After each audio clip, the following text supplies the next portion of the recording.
बातमी आपल्या हक्काची।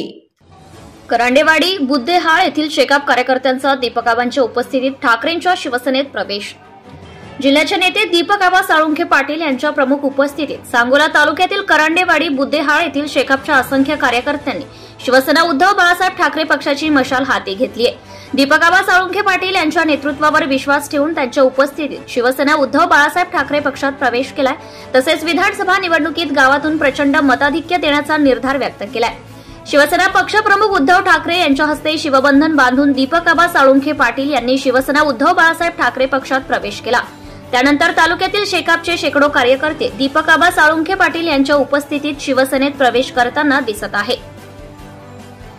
दीपकआबा साळुंखे पाटील यांच्या नेतृत्वाखाली काम करण्यासाठी उत्सुक असल्याने दररोज शेकापचे शेकडो कार्यकर्ते शिवसेनेत प्रवेश करत असल्याने शिवसेनेचे मजबूत संघटन निर्माण झाले असल्याचं दिसून येत आहे। सांगोला तालुक्यातील करांडेवाडी बुद्धेहाळ येथील माजी सरपंच बाबासाहेब रामचंद्र करांडे, विजय विठ्ठल करांडे, रमेश सुखदेव करांडे, अर्जुन रामचंद्र करांडे, नितीन अर्जुन करांडे, मारुती रामचंद्र करांडे, विष्णू रामचंद्र करांडे, वासुदेव बाबासाहेब करांडे, भीमराव आबा करांडे, बजरंग आबा करांडे, पोपट बजरंग करांडे, विजय दामू करांडे, कृष्णदेव बजरंग करांडे, शिवाजी गंगाराम करांडे, महादेव वसंत करांडे, गंगाराम ज्ञानू करांडे, दादासो गंगाराम करांडे, महेश मारुती करांडे, जितेंद्र यशवंत करांडे, गुरुदेव बाबासाहेब करांडे यांच्यासह असंख्य कार्यकर्त्यांनी दीपकआबा साळुंखे पाटील यांच्या उपस्थितीत मशाल हाती घेत शिवसेना उद्धव बाळासाहेब ठाकरे पक्षात प्रवेश केलाय।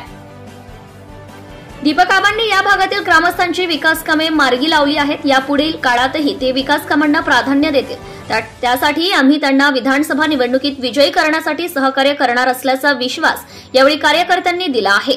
सोलापूर जिल्ह्यातील तसेच सांगोला तालुक्यातील महत्त्वाच्या आणि ताज्या बातम्या पाहण्यासाठी आजच आमच्या पंचनामा लाईव्ह न्यूज चॅनलला YouTube वर सबस्क्राइब करा आणि बेल आयकॉन प्रेस करा।